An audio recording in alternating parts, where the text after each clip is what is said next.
I've now made over 400 YouTube videos on Pokemon card investing. And here is 18 things that I've learnt. Stay tuned right to the end of the video for member giveaway. If you'd like to become a member, the link to sign up will be in the description of the video. Number one, the first thing I've learned, have you actually noticed that a lot of people are actually excited about this hobby?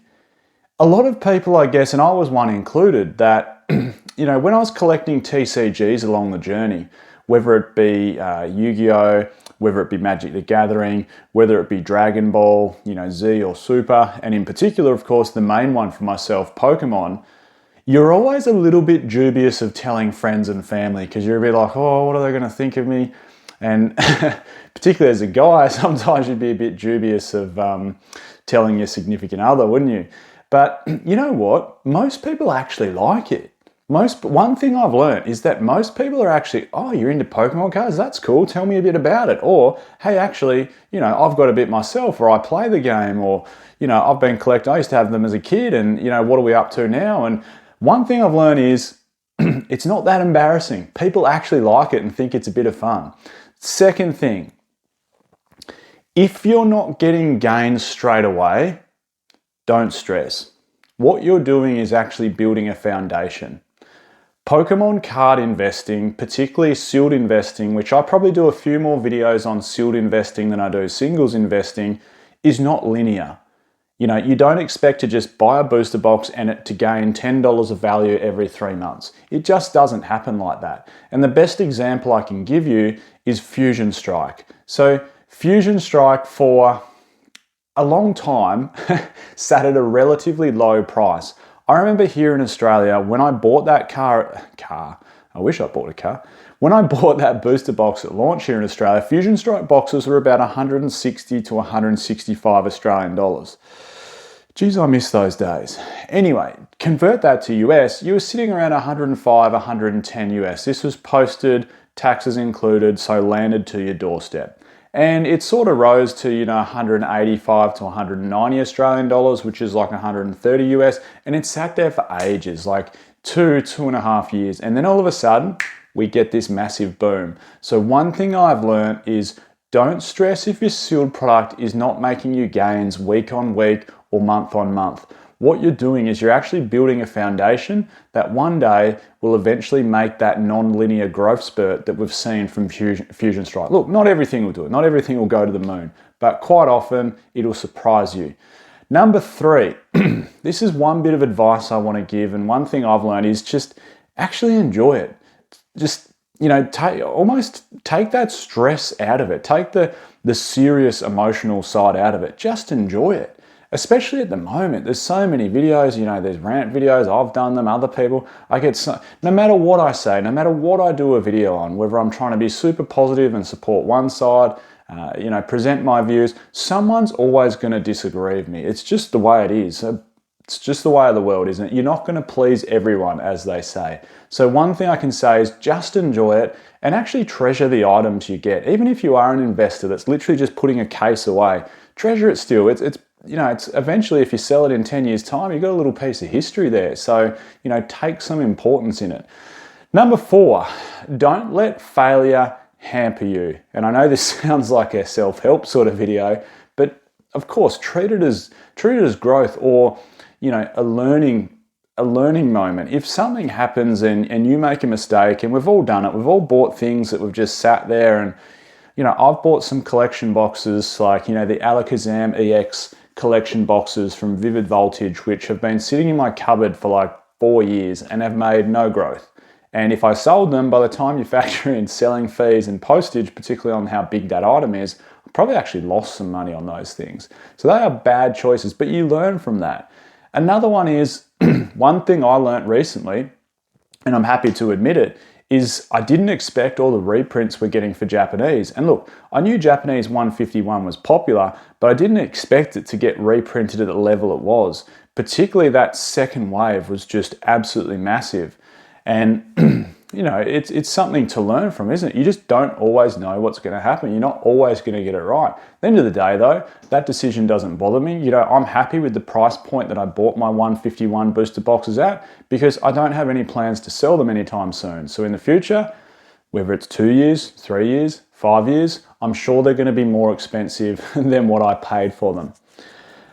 Number 5, this is a big one for me, and probably you guys online, if you're talking to people in Facebook communities, if you're commenting on YouTube videos, which, you know, I'm sure a lot of you watch similar channels, you know, myself, Danny Phantom maybe, you know, probably you watched, you know, a bit of PokeRev to open, you might watch, you know, Rob does Pokemon Nostalgianomics. There's so many people now in this area, but what I suggest is, you know, don't buy into the trolls and negative comments or the haters. You're always going to get them, like I mentioned before. People will comment on my videos, and sometimes they're probably just casting a reel out to see if they can get a bite, and they're the ones you want to respond to the most. And same with you, if you're commenting on a video and you get stuck in this chain of people, you know, everyone's always going to have a different idea about everything. Not everyone's going to agree on the exact same thing. So one thing I've learned in the Pokemon investing hobby is, you know, don't buy in to the negative side of it. Quick little interlude to give a shout out to today's video sponsor, which is Pokenotify. We all know how hard it is to get stock at the moment. Pokenotify is a Discord. I'll leave all the links in the description of this video to sign up to it. It is free for the first 3 days. Then there's a small fee per month if you want to stay part of it. If you use the code PokeOz_25, you will get a 25% discount. Whether you're in Australia, New Zealand, Canada, United States, Europe, UK, it's going to give you all the drops when Pokemon essentially sealed products come out. So hopefully you can actually get some, because we all know how hard it is to get Pokemon products at the moment. Again, everything will be in the description for that one. Number 6. Stop checking the competition all the time. Don't compare yourself to others. There's always going to be someone better than you, and there's always going to be someone with more money than you. I sometimes look at other people's collections, particularly I love collecting Elite Trainer boxes, but I think booster box collecting has now overtaken the thrill of Elite Trainer box collecting for me. And you probably noticed I haven't added too many more Elite Trainer boxes to my collection lately. And that's because, you know, I'm looking at getting into some older booster boxes, and yeah, maybe they're going to be a good investment, but more so for the collecting side. And then I see some other people, and I see, you know, they've got Sealed Wizards of the Coast booster boxes, they've got EX era booster boxes, they've got Diamond and Pearl booster boxes. I'm thinking, man, there's some money there. I wish I had a collection like that. So my advice, stop comparing yourself to the competition. There's always going to be someone with a better collection. There's, you know, probably, we hear about these ghosts that live in Dubai with the world's best Pokemon card collections ever. Anyway, stop comparing yourself. Number 7, stop watching your investments daily. This is an important one, because that first point that I made, actually, no, sorry, it was number 2. The second point that I made about gains not being linear. If you're checking in daily and stressing about constant daily changes, particularly, you know, obviously I promote the Shiny app from time to time. We're looking at doing a closer partnership there, but if you're checking the Shiny app to see your gains every single day, you're just going to stress yourself out. Let it be. Over time, you know, a lot of these things will appreciate. Of course, if you're looking to sell and you need to get your price points, by all means check. But if you're checking daily or every second day, you're going to end up burning yourself out by checking it that much. And this is where point number 8 comes in. You've got to keep the motivation up. Sometimes we get a little bit, like I say, you know, worn out, and maybe we're over checking data. You can't watch enough Pokeoz, but maybe we watch too many YouTube videos and our head's just spinning. You know, sometimes we just got to keep the motivation up. So whatever it might, maybe rather than keeping everything sealed, to keep the motivation up, maybe you buy a booster box to open, just to enjoy or remember your passion for the hobby. Number 9, don't kid yourself. And this very much ties into stop checking the competition. Don't kid yourself, there's always someone bigger.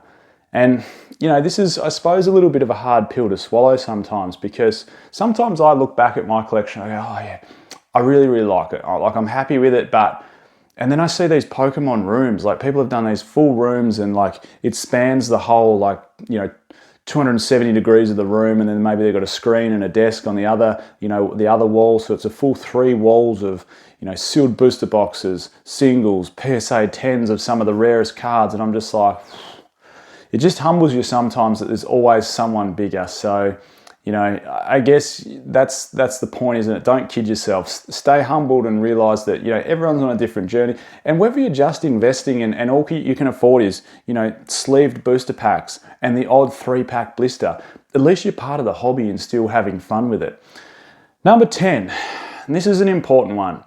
Take a break if you need one. Maybe it's financially that you need to take a break. Maybe it's just mentally that you need to take a break from the hobby. I can tell you one thing, at the moment, Pokemon cards aren't going anywhere. If you need to take a month off, 2 months off, set all the investing aside, not watch any YouTube videos except Pokeoz for 6 months, by all means do it. Take that mental break. It's called sharpening the saw sometimes. You've got to take a break sometimes. And I'm the worst at it. I'm shocking at taking breaks. I work a lot. I work 50 hours a week. I suck at taking holidays because I'm always thinking, oh, what about this and what about that? And I always have an idea and this and that. And sometimes you just got to though. And like I said, the Pokemon card hobby is not going anywhere. Number 11, this is an important one. Niche down. And that sounds a bit complicated. What I mean by that is stop trying to do everything. Stop trying to invest in singles. Stop trying to buy cards to flip them and grade them and make a profit. Stop trying to buy a seal. Niche down and realize what you're really good at. I don't have the time working a full-time job, and I'm sure a lot of you guys and girls don't that work full-time, to really hone in on like 5 different types of Maybe if it was your full-time job, you could tick off a couple of them, but what you want to do is get really, really good at one of them. And for me, it's just buying sealed booster boxes. I love collecting elite trainer boxes, and if they go up in value, great. But really, I want to hone in on buying sealed booster boxes. I don't buy cards to, flip and sell. I don't buy collections to piece out and sell. Trying to do too much, what you'll do is you'll just end up not doing any of them all that great.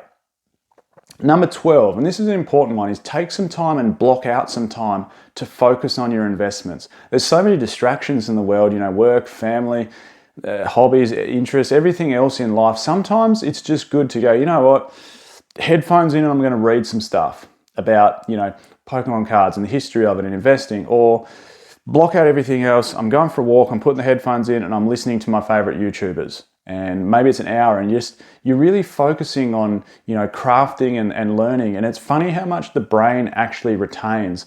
I do that a lot, especially when I'm driving. I'll just put a YouTube video on and I love listening to it. And you think, well, I can't remember every word of a 50-minute podcast, but it's funny how much the brain actually retains that then you can essentially put into motion. And talking about putting it into motion, this is tip number 13, or the 13th thing I've learned, is you've got to spend a little bit of time planning. And this could be planning or allocating how much funds you're putting towards the hobby. This could be planning out a little bit of a roadmap of, by the end of the year, I want to have X, Y, Z. In 5 years' time, I would like my collection/investment to look like this. You've just got to block out a little bit of time to do some planning though. Number 14, this is an important one I've learned. Don't try to be perfect. It's hard. Like YouTube, I stuff up and fumble my words on YouTube all the time because I don't go back and really edit anything. I talk and that's it. And sometimes I say the wrong word and people take the mickey out of me in the comments, but I'm not stopping the video and restarting it. It all just comes out. And same with your investments. I've made mistakes, like I mentioned before, the Alakazam EX box from Vivid Voltage. You're not gonna get everything perfect, so don't try to be perfect. Number 15.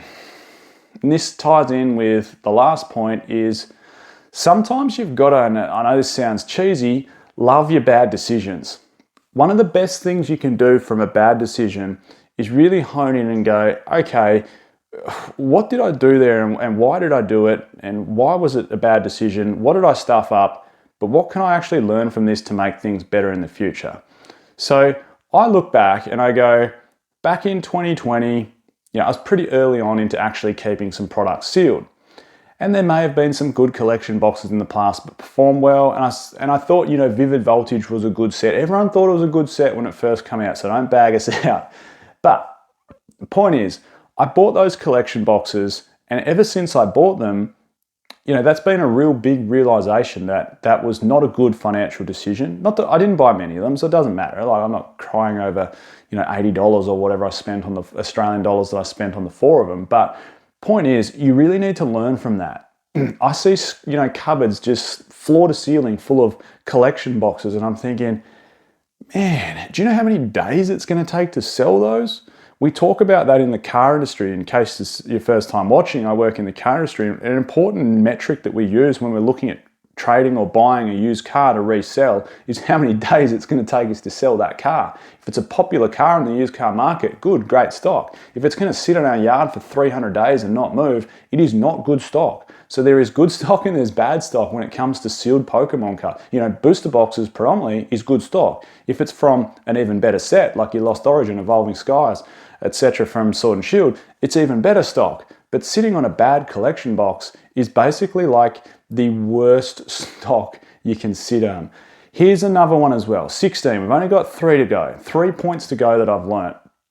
One thing I've learnt over being a part of the hobby, Facebook groups, Reddit groups, YouTube, of course, people drop out of the hobby as quickly as they join it. And it's a bit sad, really. There's people that have been in and around the hobby for ages, like myself, and probably a lot of you guys and girls that have been watching. You might have started with base set, getting your first booster pack. You might have dropped out because it wasn't cool to do it anymore in grade 7 and 8 in high school. You might have then re-picked it up in your late teens or something just because you're like, oh, EX era is out now. This is pretty sweet, or Diamond and Pearl's out now. You might have bought some packs during XY era when Pokemon Go was all the rage. You might have been in and out of the hobby. Like, you might have rejoined now as an investor. But one thing that does happen is people will join this hobby, and as quickly as they join it, they'll leave it. I read a stat, I remember it was about 3 or 4 years ago, that the average person that's re-entering the Pokemon TCG hobby now lasts about 6 months.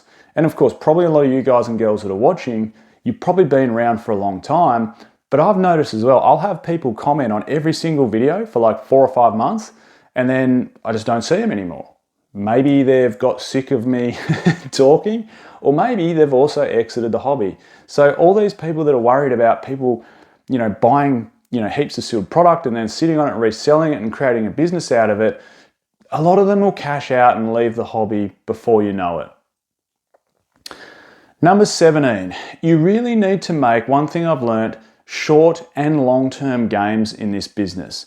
So by short-term gain, this is a really good strategy to think of it, right? So let's say Evolving Skies come, and I know this is a once-off set. It's such a grandiose set. It's so good. But let's say Evolving Skies come out, and you bought yourself a booster box case, and you paid, I'm just plucking a number out of the air, but you paid $800 for it at launch. Great, good news. You averaged out about $120 a box. Awesome, fantastic. Let's say you split it open. So you had 6 booster boxes sitting in front of you. Maybe you opened one just because you were chasing that Umbreon and you got nothing. So you thought, I'm just going to keep the other 5 sealed. Now, 2024 comes around, late 2024, and we nudge $1,000 a booster box. You might want to take some short-term gains from that. You might want to sell off 2 of them or 3 of them, and or maybe even if you just sell 2 of them, you've now covered your whole cost basis of buying that full Pokemon booster box case. Then you might leave another 3 booster boxes for the long term and just see how high it can get in the long term. Maybe it becomes a $5,000 booster box one day. Maybe it becomes an $8,000 booster box one day. You've got to pick up some short and long-term gains, because the short-term gains will help cover the cost of the money you spent, and the long-term gains is where you can really set it up for the future for you. Well, what are we up to? We must be up to number 18. This is one I've learned, and it's a hard one to settle into, and it's, you should be buying bulk quality. What I mean by that is, sometimes we get so fixated on buying everything of everything that we forget there are good sets and there are bad sets. There are good choices and there are bad choices. And we don't always know what they're going to be. Print runs could come into play. Grading, ability could come into total PSA populations, the Pokemon that are inside. All these things come into play that make a good set or a bad set. And sometimes it's hard to tell because we don't have a crystal ball. But we can tell if a set's good. Prismatic Evolutions is a damn good set. Buying bulk of it and sitting on it in the long term is a good play. Now, buying it at 3 times recommended retail price might not be the best play, but if you pre-ordered a fair amount and you're sitting on it at retail price for the long term, it sounds like a very, very safe play for me. Buying bulk quality is really, really important. Evolving Skies, I know it's hindsight for a lot of people. There's also a lot of people sitting on cases of it. But people that bought in bulk because they recognized that was a quality set, particularly of how well EV Heroes come out of the gate. Yes, Evolving Skies is a mixture of 3 sets from the Japanese version, but EV Heroes is probably the main one with the Evolutions inside it. But if you recognize a good set, don't be afraid to go all in and buy in bulk. We'll be doing a channel member giveaway for every month in 2025, of course, starting with January 2025. All you need to do is be a member by the end of the month. This month's giveaway is the Coridon EX from Scarlet and Violet base. Hopefully, as the channel grows and we get more members, we can do some sweet and better giveaways. But one of you will be taking home the Coridon EX by the end of January. So I'll leave a link in the description to this video to the channel membership. It also gets you some other awesome perks. You know, you get the emojis. You can email me asking any investment related questions. Just use your YouTube handle and I'll get back to you. That's about it. Channel member giveaway.